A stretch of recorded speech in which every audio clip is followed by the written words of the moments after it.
The lemonade stand's a good, very good analogy. You have to be where the people are. No matter how beautiful and cool and neat your lemonade stand is, if there aren't any people around, you're not going to do very well. So we get the coffee, we roast it, and then we want to sell it to somebody. Well, who wants to buy it? So you have to find your audience. How are they going to know you have it? Well, that's marketing. I think in a broad society, there's this notion, I just need to get open. I just need to get open. Whether it's a store, a restaurant, or an internet site today. They just think that when they open that storefront or open that website, the world's going to come find them. And then the money will roll in. I need to put myself front and center and have a compelling product and a compelling story for you to be able to make that risk and buy my coffee. In the early 90s, and even to some extent right now, we're kind of an immature industry and we're snobby and we're pretentious. If you were a discerning customer interested in quality coffee, I didn't really care where you were sitting.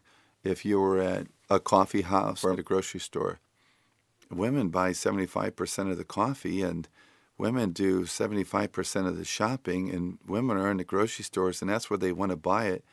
And then the other notion was you can't sell quality coffee in offices. So we didn't get caught up on all those kind of fool's end arguments in my mind about where quality coffee should be sold. It worked out really well. We didn't know it at the time, but we were establishing ourselves in these various market channels.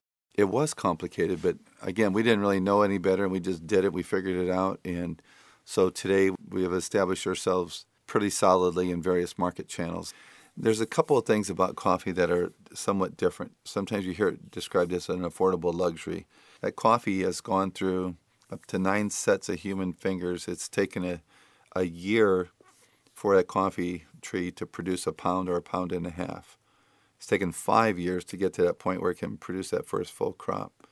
And then that pound of coffee is going to produce 50 to 55 cups.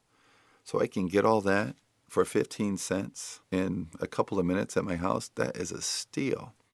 So I'm going to sell to the people who love the taste of coffee and love coffee.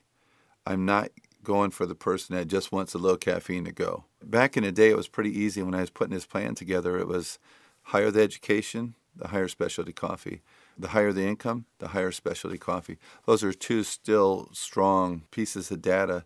But today, kids have grown up with quality. They know quality coffee. The ones that know it, and they like it, and they know what they like. If they have $5, they'll buy a cappuccino and a biscotti. Kids are growing up today with quality, so it's a different market. We're selling to a much greater, wider audience.